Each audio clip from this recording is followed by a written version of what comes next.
ఆ తర్వాత డాక్టర్ పాల్వాయి హరీశ్రావు గారిని మాట్లాడాల్సిగా కోరుతాను. పాల్వాయి హరీశ్రావు. నా పేరు వచ్చింది, మీరు మాట్లాడతారా? మరి మాట్లాడండి.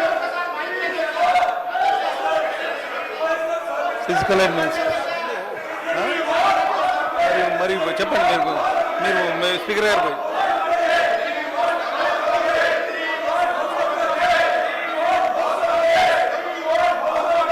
మాట్లాడండి. హరీశ్రావు గారు మాట్లాడండి. పాల్వాయి హరీశ్రావు గారు మాట్లాడండి. పాల్వాయి హరీశ్రావు గారు మాట్లాడండి. మైక్ రాలేదు సార్. వచ్చాను. ఇవాళ ఫిజికల్ అడ్మినిస్ట్రేషన్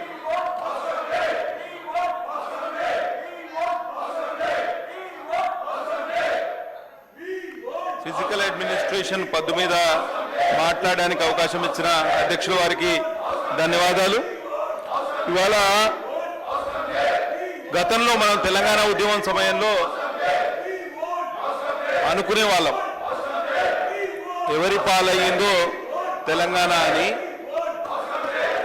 అయితే అప్పుల పాలైంది తెలంగాణ అన్నట్టు తయారైంది. వాళ్ళ public debt to GSDP ratio వచ్చి 29% అధ్యక్ష. 23-24 సంవత్సరంలో 27% ఉన్న రేషియో ఇవాళ 9% వచ్చింది. వడ్డీలకు ఇవాళ 21,300 కోట్ల రూపాయలు కేటాయించాల్సిన పరిస్థితి. పూర్తిగా బడ్జెట్ పూర్తిగా ఇన్ఫ్లేటెడ్ బడ్జెట్ అధ్యక్ష. Net receipts for budget estimates వచ్చేసి 2024-25 2,21,000 కోట్లు అయితే యాక్చువల్స్కి వచ్చేసి 1,67,800 కోట్లు మాత్రమే. అంటే నెట్ రిసీట్స్ నికరంగా 25% తగ్గినాయి అధ్యక్ష. నెట్ ఎక్స్పెండిచర్ బిఈ వచ్చేసి 2,74,000 కోట్లు అయితే యాక్చువల్ ఎక్స్పెండిచర్ వచ్చేసి 2,18,000 కోట్లు మాత్రమే. అంటే నికరంగా 20% నెట్ ఎక్స్పెండిచర్ తగ్గింది. ఇది కేవలం రాజకీయ అవసరాల కోసం పెట్టిన బడ్జెట్ మాత్రమే, ప్రెజెంటేషన్ కోసం తప్పించి వాస్తవాలకు అద్దం పడతలేదు ఈ బడ్జెట్. రాష్ట్రం పూర్తిగా అప్పుల ఊబిలో ఊరుకుపోయింది, అప్పుల మీద ఆధారపడ్డది, ఆదాయం మీద కాదు అనేది మనందరికీ అర్థం అవ్వాల్సిన విషయం. ఇవాళ రాష్ట్ర ప్రభుత్వం state government is living paycheck to paycheck అధ్యక్ష. పేచెక్ టు పేచెక్ అంటే ఒక ఉద్యోగికి వచ్చే జీతం ఎంత ఉంటుందో ఆయన ఖర్చు కూడా అంతే ఉంటే దాన్ని పేచెక్ టు పేచెక్ మెయింటెనెన్స్ అని అంటారు. మంత్లీ ఆపరేటింగ్ మార్జిన్ వచ్చేసి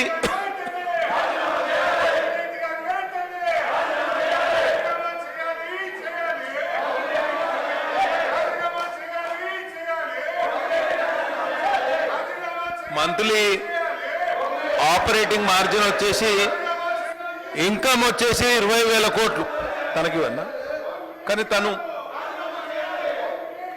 20,000 కోట్లు. మీరు మాట్లాడతారా శంకరన్న? మీరు మాట్లాడితే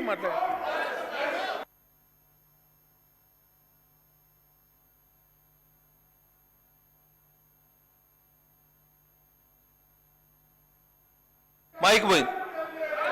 ఇవాళ మంత్లీ ఆపరేటింగ్ మార్జిన్ వచ్చేసి ఇన్కమ్ 20,100 కోట్లు అధ్యక్ష. స్పెండింగ్ వచ్చేసి 19,600 కోట్ల రూపాయలు. అంటే ఆడికాడికి బతుకుతాం మనం. Revenue expenditure consumes 97% of revenue receipts అధ్యక్ష. ఏదైనా అత్యవసర పరిస్థితి వస్తే రాష్ట్రం కుదేలవడమే ఖాయం. కాబట్టి ఈ డెట్ ఇంజన్ మీద నడుస్తున్న ఈ రాష్ట్రాన్ని కాపాడుకోవాల్సిన అవసరం ఎంతైనా ఉంది. కూర్చోండి, ఇవాళ మీ సీట్లలో కూర్చోండి. మీరు కూర్చోండి ముందు మీ సీట్లలో. వారికి నేను చాలాసార్లు అవకాశాలు ఇచ్చాను, వారికి చాలాసార్లు అవకాశం ఇచ్చాను నేను. మీరు కూర్చోండి, మేము మీ సీట్లలో కూర్చోండి దయచేసి. ముందు మీరు మీ సీట్లలో కూర్చోండి. దయచేసి మీ సీట్లలో కూర్చోండి. మీ సీట్లలో కూర్చోండి. మీ సీట్లలో కూర్చోండి. వారికి హరీశ్రావు గారికి నేను చాలాసార్లు అవకాశం ఇచ్చాను. వారు చేసినటువంటి చాలాసార్లు అవకాశం ఇచ్చాను. పాల హరీశ్రావు మాట్లాడండి.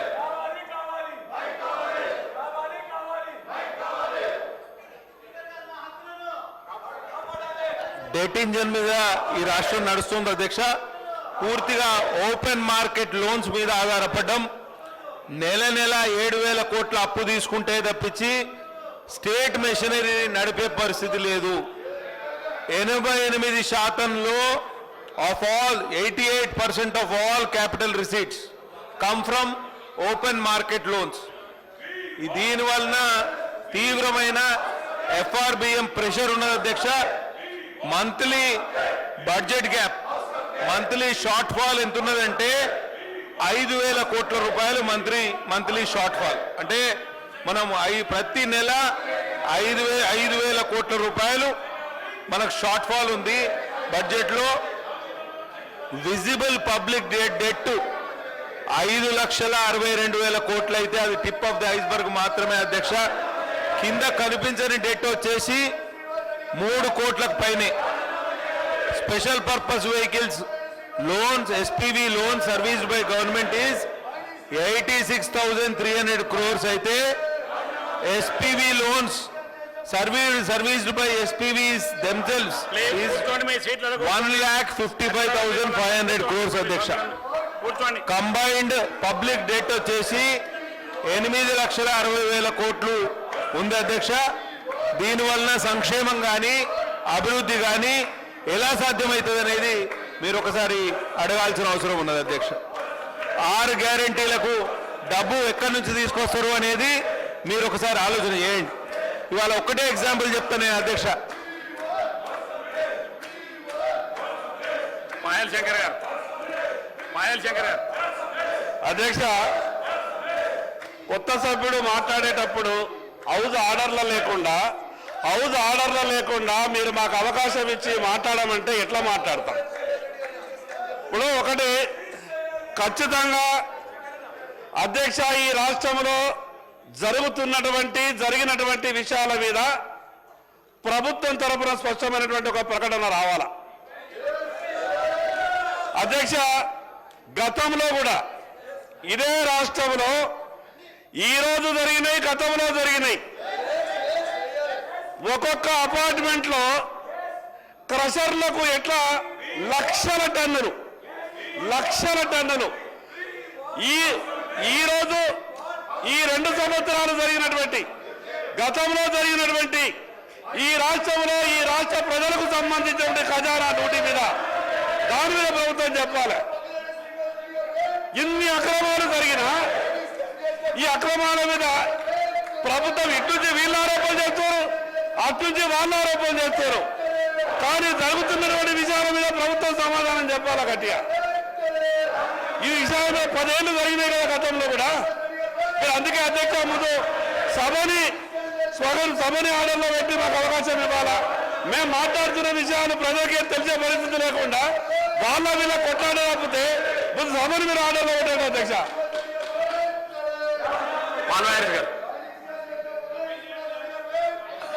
దయచేసి కూర్చోండి. మీ సీట్లో కూర్చోండి. హరీశ్రావు గారు మీ సీట్లలో కూర్చోండి. మీ సభ్యులందరూ కూర్చోండి.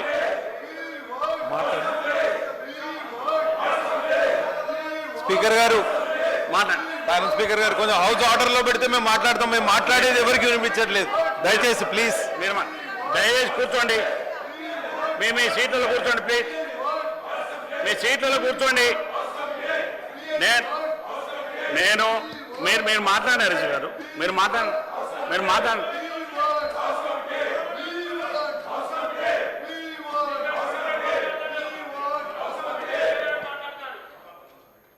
ఒక్క నిమిషం హరీష్ గారు, హరీష్ గారు ఒక్క నిమిషం. వారికి హరీశ్రావు గారికి చాలాసార్లు నేను అవకాశాలు ఇచ్చాను. వారు సబ్జెక్టు మీద ఒక్క నిమిషం వారు అనుభవమైనటువంటి లెజిస్లేటివ్ మినిస్టర్ చేసిన వాళ్ళు, ఈ సభలో సీనియర్ శాసనసభ్యులు, రూల్స్ పొజిషన్ తెలుసు, అన్నీ తెలుసు వారికి నేను పదే రిక్వెస్ట్ కూడా చేశాను. శ్రీనివాస్ రెడ్డి గారు మంత్రి గారి పేరు మీరు ఆ కంపెనీలో లేనట్టు సంబంధం లేనటువంటి వ్యక్తి పేరు తీసి వారిపైన వ్యక్తిగతమైన మీరు ఆరోపణ చేశారు కాబట్టి మీరు ఆ వర్డ్స్ను విత్డ్రా చేసుకొని మీ కార్యక్రమం మీ సబ్జెక్టు కొనసాగించండి నేను రిక్వెస్ట్ చేశాను. మీరు పదే పదే అదే కంపెనీ మీద ఆరోపణ చేస్తూ మిగతా విషయాలు మాట్లాడుతున్నారు ఆ వర్డ్స్ ఇందులో మీకు ఇన్నిసార్లు అవకాశాన్ని మీకు రిక్వెస్ట్ చేశాను నేను చాలాసార్లు. మీరు అందరికంటే సీనియర్ సభ్యులు లెజిస్లేటివ్ అఫేర్ మినిస్టర్ చేసినటువంటి వారు మీరు అనుభవం లేనటువంటి వాళ్ళు మీరు పదే పదే మీరు ముందు మీ సీట్లలో కూర్చోండి. ముందు మీ సీట్లలో కూర్చోండి దయచేసి ప్లీజ్. మీరు సీట్లలో కూర్చోండి. ముందు మీరు కూర్చుంటాం మీరు కూర్చోండి. ఇస్తాను మీరు కూర్చోండి. మీరు మీ సీట్లలో కూర్చొని హరిశివ గారు అవకాశం ఇస్తాను. మీరు మీ సీట్లలో కూర్చుని హరిశివ గారు అవకాశం ఇస్తాను. మీరు మీ సీట్లలో కూర్చోబెట్టండి. మీ సభ్యులను కూర్చోమని చెప్పండి. మీరు మైక్ ఇవ్వను కానీ మీ సీట్లలో మీ సభ్యులందరూ దయచేసి ఎవరి సీట్లలో వాళ్ళు కూర్చోండి. హరీశ్రావు గారికి నేను పదే పదే రిక్వెస్ట్ చేసినాను, మళ్ళీ కూడా చేస్తున్నాను. మీ సభ్యులను మీ యొక్క సీట్లలో కూర్చోమని చెప్పండి. మహేష్ రెడ్డి గారు అధ్యక్ష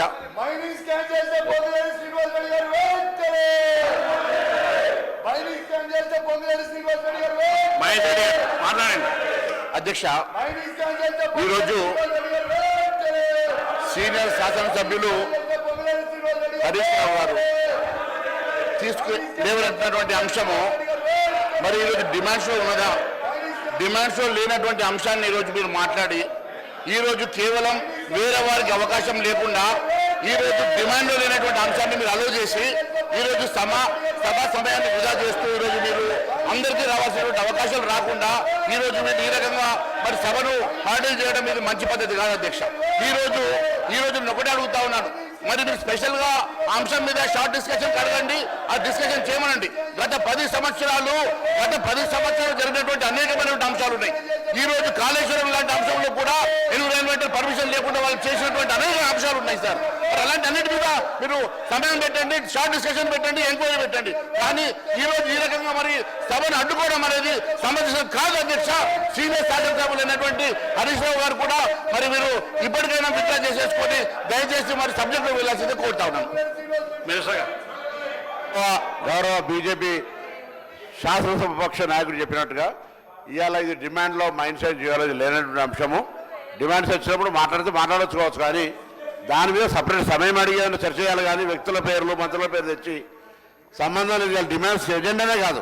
దయచేసి దాన్ని మీరు నోటీస్ చేసి ఆ ఇష్యూను రిజాల్వ్ చేసి సభ నడవాలి కదా అధ్యక్ష. సభ నడవకుండా వాళ్ళు కావాల్సుకొని సభకు అంతరాంగాలు సభను ఎక్కువ రోజులు బీఎస్సీలోకి వచ్చి సభ ఇచ్చే సమయాన్ని వాడుకోకుండా అదే స్థితి మీద నడవదు కదా అధ్యక్ష.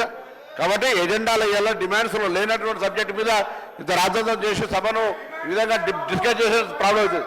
డిమాండ్స్ లేదు చేయాలా లేదు మీరు మాట్లాడండి. ప్రభాకర్ మీరు మాట్లాడు. రమారావు విజయరమణరావు సార్ అధ్యక్ష, ఇప్పుడు వీళ్ళ ప్రభుత్వం 10 ఏళ్ళల్లో బినామీలు పెట్టి మైనింగ్ ఇసుక నడిపించారు. బినామీలు పెట్టి మైనింగ్ ఇసుక నడిపించిండ్రు, లారీలతోని తొక్కించిండ్రు. ఇవాళ అకారణంగా డిమాండ్స్ మీద చర్చ జరుగుతూ ఉంటే దాన్ని వదిలిపెట్టి ఇవాళ కావాలని చెప్పి పొంగులేటి శ్రీనివాసరెడ్డి మీద ఆరోపణ చేయడం, బురద జల్లేటువంటి ప్రయత్నం చేయడమే కాకుండా ఇంతకుముందు సంబంధిత మంత్రి వివేక్ గారు చెప్పారు, అవసరమైతే దీని మీద ఎంక్వైరీ చేద్దాం. లాస్ట్ 10 సంవత్సరాలలో ఏం జరిగింది, ఈ 2 సంవత్సరాలు 3 నెలల్లో ఏం జరిగింది అనేది చెప్పంగా కూడా వాళ్ళు కావాలని చెప్పి సభను అడ్డుకొని సభను పక్కతో పట్టించేటువంటి ప్రయత్నం ఏదైతే చేస్తా ఉన్నారో అది కరెక్ట్ కాదు. ఎందుకంటే ఆనాడు వాళ్ళ ఏదైతే అప్పటి బీఆర్ఎస్ ప్రభుత్వంలో ఇసుక మాఫియా రాష్ట్రం మొత్తంలో గీ ప్రాంతం గ్రామ ప్రాంతం జాగా ప్రాంతం అనకుండా మరి అన్ని ప్రాంతాలలో బినామీల పేరు పెట్టి ఆనాడు ఇసుక మాఫియా చేసినటువంటి ప్రభుత్వం ఆనాడు బీఆర్ఎస్ ప్రభుత్వం. మళ్ళీ వాళ్ళే ఇవాళ క్రషర్లు కానీ ఇసుక మైనింగ్ కానీ అన్నీ నడిపించారు, గ్రానైట్ కానీ మొత్తం నడిపించారు. ప్రతి ఇసుకలు కానీ గ్రానైట్లు కానీ అది అన్నిట్లలో వాళ్ళకు సంబంధం లేకుండా 10 సంవత్సరాలలో ఏది నడవలేదు. మళ్ళీ వాళ్ళే ఇవాళ సొక్కం పూసలైనట్టు వాళ్ళే వాళ్ళ మేము బాగా చేసినాం అన్నట్టు మరి వాళ్ళు ఏదైతే మరి హౌస్ కమిటీ వేయాలని చెప్పి వాళ్ళు కోరుతా ఉన్నారో అది కరెక్ట్ కాదు అధ్యక్ష. ఇప్పటికే మైనింగ్ మినిస్టర్ గారు క్లియర్గా చెప్పారు, గత 10 ఏళ్ళది ఇది ఎంక్వైరీ చేద్దాం, ఎవరిది తప్పు ఉంటే వాళ్ళని విచారణ చేసి చర్యలు తీసుకుంటాం కూడా వారు చెప్పడం. కూర్చోండి. ఇప్పటికైనా డిమాండ్స్ మీద మాట్లాడాలని చెప్పి హరీష్ రావు గారిని అధ్యక్ష నేను కోరుతా ఉన్నా. డిమాండ్స్ మీద చర్చించాలి మరి, ఎందుకంటే ఇంకా సభ్యులు కూడా మాట్లాడేది ఉన్నది. మరి వాళ్ళను అందరినీ కూడా ఇలా మాట్లాడే వాళ్ళందరినీ వాళ్ళ హక్కులను కాల రాసే విధంగా వివరించడం కరెక్ట్ కాదు. ఇప్పటికైనా డిమాండ్స్ మీద మాట్లాడమనండి. ఏదైతే వాళ్ళ డిమాండ్స్ మీద చర్చ జరగాలనో ఆ చర్చలో పాల్గొని వాళ్ళు మాట్లాడితే బాగుంటుంది అధ్యక్ష.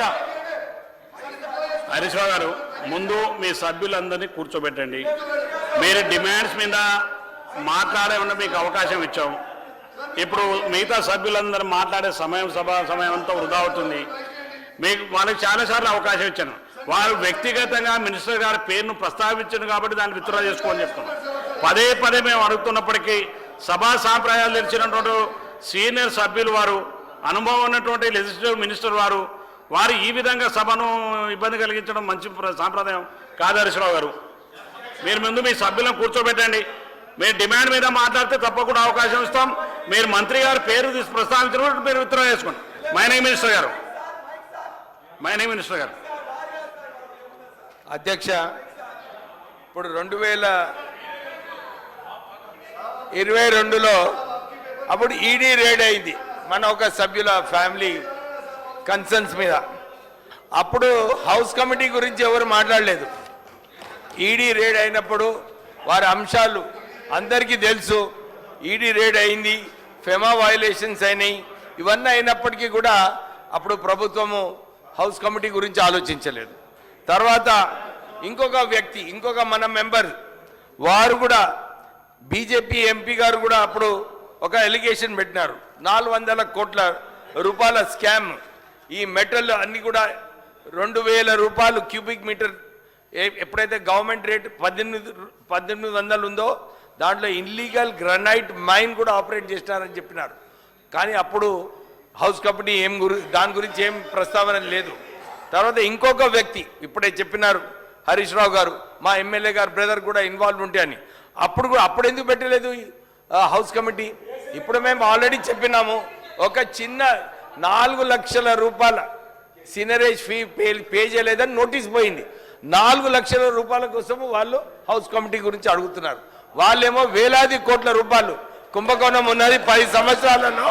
దాని గురించి అప్పుడైతే హౌస్ కమిటీ గురించి మాట్లాడలేదు, కానీ ఇప్పుడు 4 లక్షల రూపాయలు వయలేషన్ కోసము వారు హౌస్ కమిటీ అడుగుతున్నారు. దీన్ని ఒప్పుకునేది లేదు అధ్యక్ష. ఏదైతే ఉందో మనము ఎంక్వైరీ చేస్తామన్నాము. డెఫినెట్లీ ఎంక్వైరీ చేసిన తర్వాత అప్పుడు ఏమన్నా ఫైండింగ్స్ స్ట్రాంగ్గా ఉన్నప్పుడు అప్పుడు అసెంబ్లీని హౌస్లో కాన్ఫిడెన్స్ తీసుకొని హౌస్ కమిటీ గురించి ఆలోచిస్తాం. సార్, నేను గౌరవ హరీష్ రావు గారితో పాటు టీఆర్ఎస్ గౌరవ శాసనసభ్యులందరినీ కూడా మరొకసారి మనవి చేస్తూ ఉన్నాం అధ్యక్ష.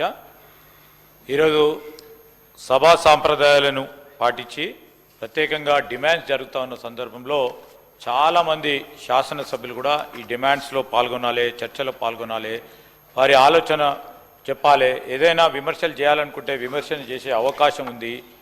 దీంట్లో తప్పులు ఒప్పులు ఎక్కడ జరిగినాయో సూచనలు ఇచ్చే విధంగా వారందరూ కూడా వారి అభిప్రాయాలను తెలియజేసుకోవాలని ప్రయత్నం చేస్తూ ఉన్నారు. వారికి అవకాశం ఇవ్వాలి అధ్యక్ష. ఈరోజు నేను హరీష్ రావు గారిని కోరుతా ఉన్నాను, స్పష్టంగా ఇప్పుడే మంత్రి గారు చెప్పారు, ఇప్పుడే మైనింగ్ మినిస్టర్ గారు చెప్పారు, డాక్టర్ వివేక్ గారు స్పష్టంగా చెప్పారు, ఎంక్వైరీ చేస్తాము, ఎంక్వైరీ చేసి తప్పకుండా ఎవరైతే తప్పు చేస్తారో వారిపైనే చర్య తీసుకుంటామని.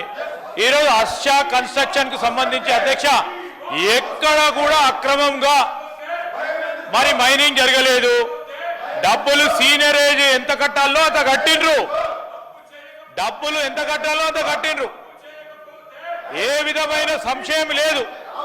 కానీ వందలాది కంపెనీస్ వారి ప్రభుత్వంలోనే ఈరోజు ఎన్విరాన్మెంట్ క్లియరెన్స్ లేకుండా నడిపించిండ్రు. సమాధానం చెప్పమని వాళ్ళ వారి ప్రభుత్వంలో జరిగినప్పుడు ఇప్పుడు కేవలం వ్యక్తిగతంగా ఒక్కరి టార్గెట్ చేసే కార్యక్రమాలు చేస్తూ ఉన్నారు అధ్యక్ష. ఆ సందర్భంలో నేను వారిని మరొక్కసారి అప్పీల్ చేస్తూ ఉన్నాను, తప్పకుండా వారు చేసిన మరి ఆరోపణలను వెంటనే విత్డ్రా చేసుకోవాలి. వారు అడుగుతా ఉన్న ఏదైతే అంశం ఉందో దానికి తావులేదు అధ్యక్ష. ఈరోజు ఎంక్వైరీ చేస్తారని మొత్తం 10 సంవత్సరాలు 2014 నుంచి రాష్ట్రం ఏర్పడ్డప్పటి నుంచి ఇప్పటి వరకు పూర్తి స్థాయిలో ఎంక్వైరీ చేస్తారని కూడా మంత్రి గారు సభాపక్షాన ఈ రోజు మీ ముందట ప్రస్తావన చేయడం జరిగింది. ఆ వరంగా ముందుకు వెళ్ళటం జరుగుతుంది అధ్యక్ష. నేను దయచేసి గౌరవ సోదరులని, ఎందుకంటే వారు చాలా సీనియర్గా ఉన్నారు, శాసనసభ్యుడిగా మంత్రిగా ఉన్నారు, అనేక ఆరోపణలు వస్తూ ఉంటాయి. అనేక ఆరోపణలకు సంబంధించిన అంశం విషయంలో వారు అడుగుతూ ఉన్నారు సభా కమిటీని వేయాలని, హౌస్ కమిటీని వేయాలని. ఈరోజు మేము పూర్తి స్థాయిలో వారు అడగకముందే మేమే మరి మంత్రి గారు ఎంక్వైరీ వేస్తామని చెప్పినాక తర్వాత కూడా దీన్ని పక్కదారి పట్టించే ప్రయత్నం చేస్తూ ఉన్నారు. ఈ సందర్భంలో గౌరవ సభ్యులందరికీ కూడా నేను శాసనసభ వ్యవహారాల మంత్రిగా వారిని కోరుతా ఉన్నాను, ప్లీజ్ ఈరోజు సభను ఆర్డర్లో పెట్టే బాధ్యత వారిపైన కూడా ఉంటుంది. దాన్ని మరి చైర్కి కోఆపరేట్ చేస్తూ ఇతర సభ్యులు ఇప్పుడు పాల్వాయి హరీష్ గారు కూడా వారి డిస్కషన్ మొదలుపెట్టారు. వారితో పాటు కాంగ్రెస్, ఎంఐఎం మరి ఇతర సభ్యులు కూడా మాట్లాడేది ఉంది, సిపిఐ గౌరవ పెద్దలు మాట్లాడేది ఉంది. దాని అవకాశం ఇచ్చే విధంగా, ఎందుకంటే వారు ఎవరు మాట్లాడకుండా చేసే ప్రయత్నం చేసినా అది కూడా తప్పైతే అధ్యక్ష. మా కాంగ్రెస్ పార్టీ సభ్యులు కూడా మాట్లాడేది ఉంది, ఎంఐఎం వాళ్ళు మాట్లాడేది ఉంది, సిపిఐ మాట్లాడేది ఉంది, బీజేపీ వారు మాట్లాడుతూ ఉన్నారు. అందరి అవకాశాలు కూడా వారే తీసుకుంటాము. సభని ఇదే విధంగా నడుస్తామని సరికాదు అధ్యక్ష. మేము I request and appeal to all the TRS BRS members of the legislative assembly to resume their seats. కూర్చోండి. మీరు దయచేసి హరీశ్రావు గారు మీ సభ్యులందరూ కూర్చోండి. మీ సీట్లలో కూర్చోండి. సాంబశివరావు గారు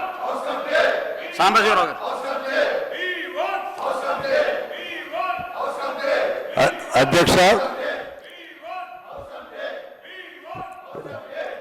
డిమాండ్స్ సంబంధించి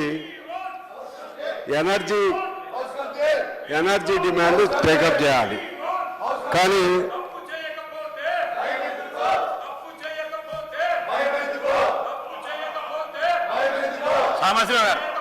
సాంబశివరావు గారు ఒక్క నిమిషం. సీఎం గారు, చీఫ్ మినిస్టర్ సాంబశివరావు గారు మాట్లాడు. అధ్యక్ష, అసలు సమస్య పక్కదారి పట్టింది. వాస్తవంగా కూర్చోండి ప్లీజ్. డిమాండ్స్ మీద మాట్లాడాలి. మైనింగ్కి ఎనర్జీకి సంబంధం లేదు, మైనింగ్కి పరిశ్రమలకు సంబంధం లేదు. మైనింగ్కి పరిశ్రమలకు సంబంధం ఉంటే పరిశ్రమలకు ఒక మంత్రి ఉండరు, మైనింగ్కి మరొక మంత్రి ఉండరు. కానీ అసలు డిమాండ్ కాకుండా ఈ డిమాండ్ చేయటం అనేది అది అన్ఫెయిర్ ఒకటి. రెండోది, ఇక్కడ ఒక మంత్రి గారి పేరు తీసుకొచ్చారు, ఒక అంశాన్ని రైజ్ చేశారు. ఆ అంశాన్ని రైజ్ చేసినప్పుడు హౌస్ కమిటీ అనేది ప్రతిదానికి కూడా పరిష్కారం కాదు. నా అభిప్రాయం కూడా చెప్తున్నాను. మేము ఆ రోజుల్లో బయ్యారం పైన పెద్ద ఇష్యూ చేశాం, కానీ హౌస్ కమిటీ వేయలేదు. కాకపోతే ఇప్పుడు వారు మంత్రివర్గంగా వారు స్పష్టంగా చెప్పారు విచారణ చేస్తామని. అంతగా పరిమితి అయితే మంచిది అనేది మా అభిప్రాయం. దయచేసి సభ్యులు వారు కూడా సహకరించాలి. ఎందువల్లంటే మేము అందరం కూడా మాట్లాడాలి అన్ని అంశాలపైన. వారిని కూడా మా బీఆర్ఎస్ మిత్రులు కూడా కోరుతా ఉన్నాను, తెగే వరకు లేకుండా వారేమో ఒక అంశం లేపితే 10 ఏళ్ల నుంచి అని అన్నారు. వారు దేనికి ప్రాధాన్యత ఇవ్వాలో ఆ విధంగా ఎంక్వైరీ చేయించుకోవచ్చు తప్పితే ఇట్లా దాన్ని కొలాగా చేయొద్దని నేను కోరుతా ఉన్నాను.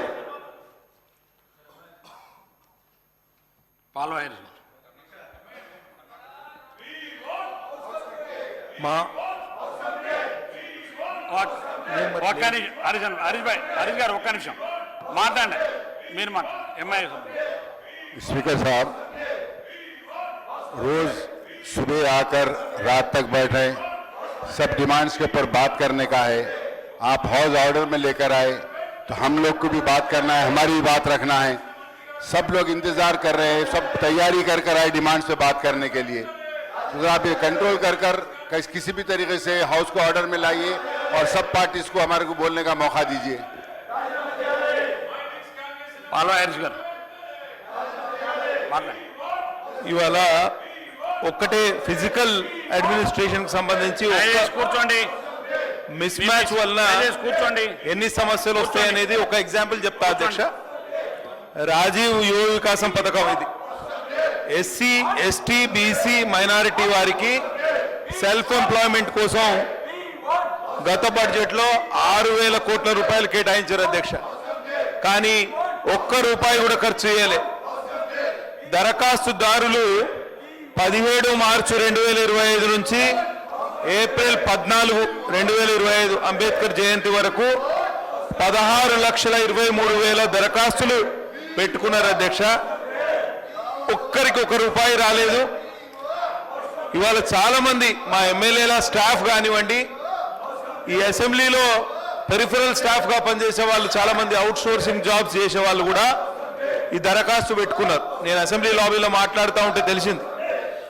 ఒక్క రాజీవ్ వికాస పథకానికి 6,000 కోట్లలో 1 రూపాయి కూడా కేటాయించలేదు. మళ్ళీ ఈ సంవత్సరం మళ్ళీ 6,000 కోట్ల రూపాయలని మనం బడ్జెట్ లో పెట్టుకున్నాము. ఇదంతా కూడా ఫిజికల్ ప్రూడెన్స్ లేకపోవడం వల్ల జరిగే అనర్థం అధ్యక్ష. కాబట్టి దయచేసి కనీసం ఈ సంవత్సరమైన దరఖాస్తుదారులకు శుభవార్త చెప్పండి. యువతకు సెల్ఫ్ ఎంప్లాయ్మెంట్ స్కీమ్ కింద ఇచ్చే నిధులను కూడా విడుదల చేయలేకపోతే మన ఆర్థిక పరిస్థితి ఎంత బాగుందో ఒకసారి ఆలోచన చేయండి. స్థూలంగా చూస్తే వ్యవసాయానికి నిధులు తగ్గినాయి, గృహ నిర్మాణానికి నిధులు తగ్గినాయి, సాగునీటి రంగానికి నిధులు తగ్గినాయి, పశుసంవర్ధక శాఖకు నిధులు తగ్గినాయి. ఇవన్నిటికీ నిధులు తగ్గిన దరిమిలా ఇక రాష్ట్రం ఎట్లా ముందుకు పోతుందో ఒకసారి ఆలోచన చేయండి అధ్యక్ష. కాబట్టి ఇవన్నీ ఒక ఎత్తు అయితే ఎండోమెంట్స్ డిపార్ట్మెంట్ కూడా ఇవాళ చర్చ ఉన్నది.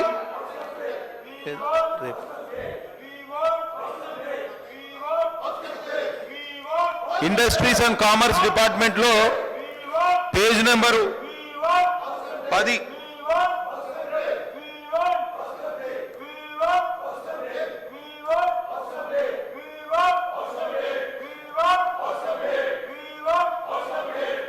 సేమ్ ఇష్యూ నేను కూడా రేజ్ చేస్తున్నా. మినరల్ రెవెన్యూ అచీవ్మెంట్స్ తగ్గినాయి. దానికి కూడా కారణం ఈ డిమాండ్ మీద మాట్లాడారు సార్. ఇది మాట్లాడండి సార్ డిమాండ్ లో మైనింగ్ వచ్చినప్పుడు మన డిమాండ్ మీద మాట్లాడండి. ఇండస్ట్రీస్ అండ్ కామర్స్ డిపార్ట్మెంట్లే మైనింగ్ అంతర్గతం అధ్యక్ష. అందుకే వాళ్ళు మాట్లాడారు. మాట్లాడండి. అవునా? డిమాండ్స్ మీద మాట్లాడండి.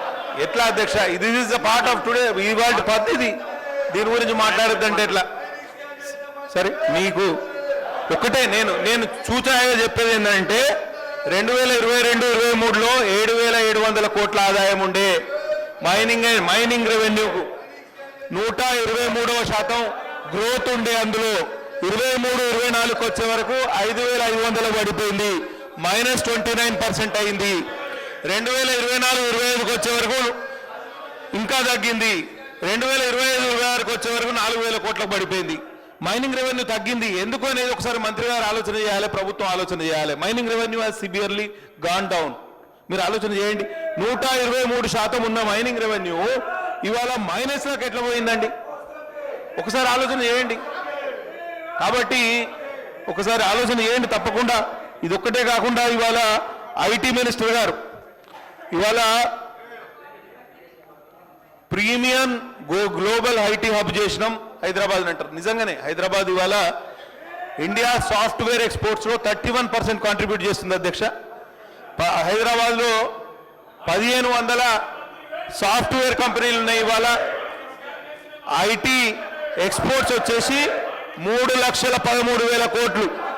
అంటే మొత్తం తెలంగాణ రాష్ట్ర బడ్జెట్ ఎంత ఉన్నదో మన ఐటీ ఎక్స్పోర్ట్స్ కూడా సమాంతరంగా అంతే ఉన్నాయి. అంటే మీరు ఆలోచన చేయండి, రాష్ట్ర బడ్జెట్ ఎంత ఉందో మన ఐటీ ఎక్స్పోర్ట్స్ కూడా అంతే స్థాయిలో ఉందంటే ఎంత ప్రాముఖ్యత ఉన్నది ఈ ఐటీ సెక్టర్కి ఒకసారి ఆలోచన చేయండి.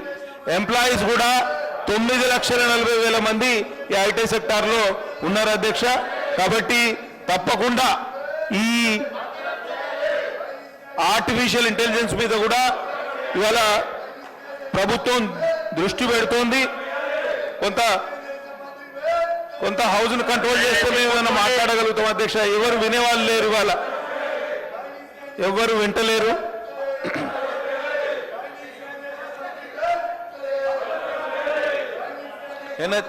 ఎనర్జీ పద్దు ఉన్నదా ఇవాళ సార్? ఎనర్జీ ఉందా?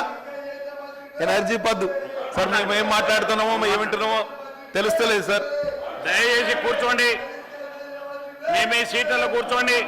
సరే, ఎనర్జీ గురించి ఇవాళ మాట్లాడుతూ demand for grants on energy.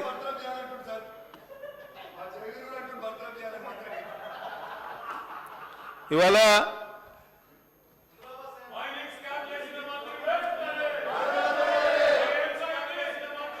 దయచేసి మీ సీట్లలో కూర్చోండి, కూర్చోండి. మాట్లాడండి.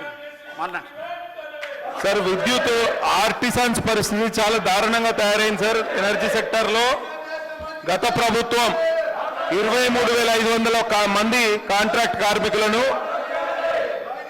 రెగ్యులరైజ్ చేస్తామని చెప్పారు ఆర్టిసాన్స్ను. కానీ వారికి ఆర్టిసాన్ అని పేరు పెట్టి ఎప్పుడో బ్రిటిష్ కాలం నాటి రూల్స్ పెట్టిండ్రు అధ్యక్ష. వారికి ప్రమోషన్ లేదు. గత 7 సంవత్సరాలుగా వాళ్ళని అప్గ్రేడ్ చేస్తామని చెప్పి ఇప్పటికీ చేయలేదు. అట్లనే అన్మాన్డ్ డిస్ట్రిబ్యూటర్ కార్మికులు ఉన్నారు. సదరన్ పవర్లో పనిచేసే అన్మాన్డ్ కార్మికులను ఆర్టిసాన్స్గా గుర్తించారు. కానీ మా నార్థన్ పవర్లో పనిచేసే వాళ్ళని మాత్రం మీరు ఆర్టిసాన్స్గా గుర్తించలేదు.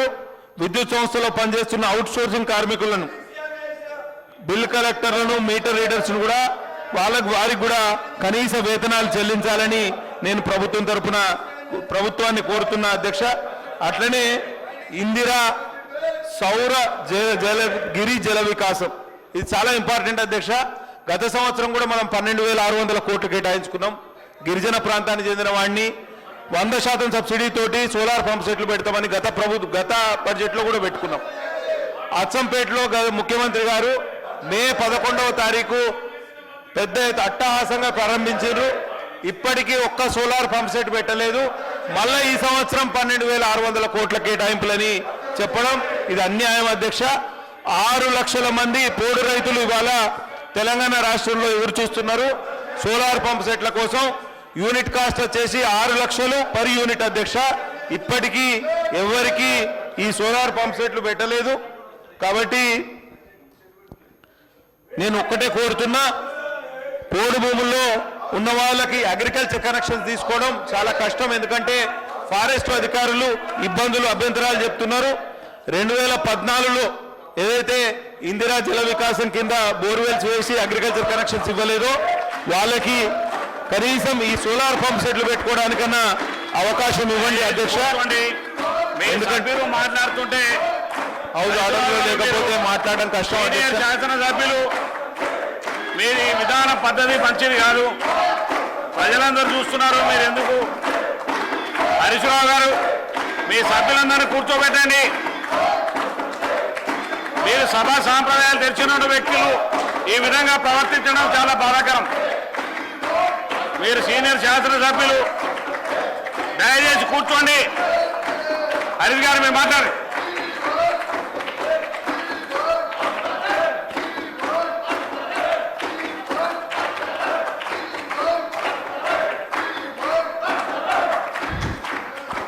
సార్, ఇట్లా మా అవకాశాలను కూడా, మిగతా సభ్యుల అవకాశాన్ని కూడా వీళ్ళు తీసుకుంటున్నా, మా అవకాశాలు కూడా తీసుకుంటే ఎట్లా? మాకు మాట్లాడడానికి అవకాశం ఇవ్వాలి కదా వాళ్ళు.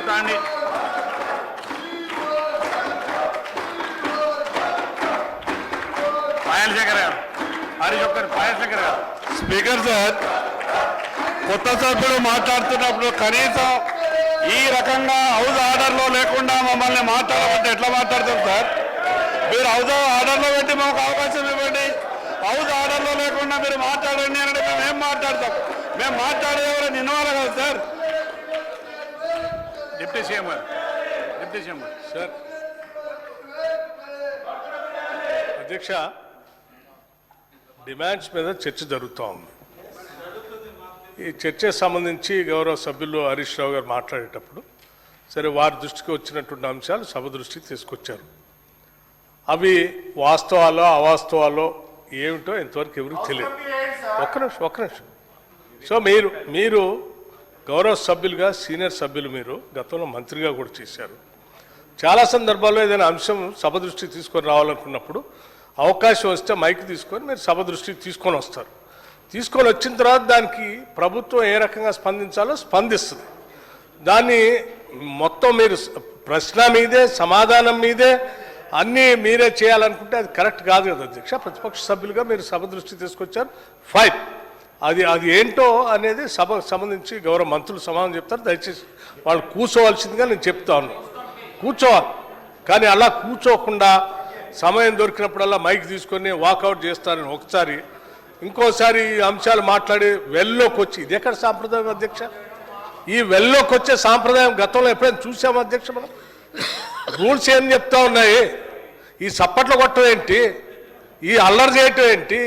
ఈ స్లోగన్స్ చేయటం ఏంటి? చిన్నపిల్లల్లాగా ఇది ఎక్కడేవారు అధ్యక్ష? ఇది పవిత్రమైన సభ. మీరు చెప్పాలనుకుని చెప్పారు, మీ మైక్ ఇవ్వకపోతే మైక్ కావాలని అడిగారు, మైక్ ఇచ్చారు. చెప్పాలనుకుని చెప్పారు. ఇంకా చప్పట్లు కొట్టుకుంటూ రౌండ్ వేసుకొని ఏదో 4 రోడ్ల కూడల్లో మనం అల్లరి చేసినట్టుగా ఈ పవిత్రమైన సభలో కూర్చొని వెళ్ళలో కూర్చొని ఈ విధంగా చేస్తూ ఉంటే సభని మీరు కించపరుస్తూ ఉన్నారు అధ్యక్ష. ఇది కరెక్ట్ కాదు.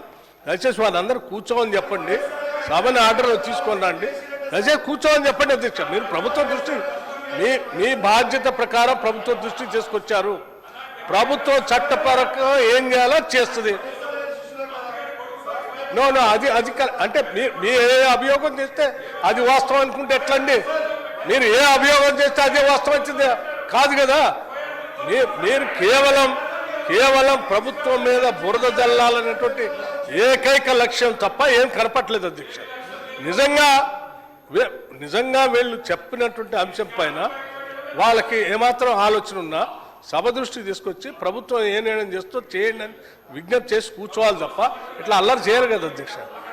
దయచేసి ఐఎమ్ రిక్వెస్టింగ్ హరీష్ రావు గారు కానీ గౌరవ సభ్యులు కానీ దయచేసి ఆ వెల్లో కూర్చున్నటువంటి వాళ్ళు ఎవరైనా ఉంటే సభ్యులు కూడా వారికి కూడా నేను విజ్ఞప్తి చేస్తున్నాను. దయచేసి please resume your seats. It is not the way of conducting the house sir. వాళ్ళు సభని ఈ రకంగా అగౌరవపరుస్తూ ఉంటే మాత్రం ప్రజలు మొత్తం యావత్ ప్రజాస్వామ్యాన్ని మేము అవమానపరిచినట్టుగా భావించాల్సి ఇది అధ్యక్ష. 3.5 కోట్ల మంది తెలంగాణ ప్రజలు మనల్ని గమనిస్తూ ఉన్నారు. దేశమంతా కూడా గమనిస్తూ ఉంది. ఇది ఎక్కడ బాధ్యత రాహిత్యంగా సభ్యులు ఇట్లా మధ్యలో కూర్చొని అల్లరి చేస్తున్నారు అనేటువంటి పరిస్థితి వస్తుంది. ఇది పద్ధతి కాదు అధ్యక్ష. ఒకవేళ ఈ రకంగా వాళ్ళు బుల్డోజ్ చేసి సభను నడిపించాలని వాళ్ళు చెప్పినట్టే సభాపతి స్థానంలో ఉన్నటువంటి వాళ్ళు చేయాలని మీ మీద కానీ ప్రభుత్వం మీద కానీ ఒత్తిడి తీసుకొని రావాలి వస్తే మాత్రం ఇది కరెక్ట్ కాదు అధ్యక్ష. They have to please once again appealing please ask them to resume their seats. దయచేసి కూర్చోండి. హరీష్ రావు గారు దయచేసి మీ సభ్యులందరూ వెళ్ళ ఉన్న వాళ్ళందరూ కూర్చోండి. మీ సీట్లలో కూర్చోండి. మీ సీట్లలో కూర్చోండి దయచేసి.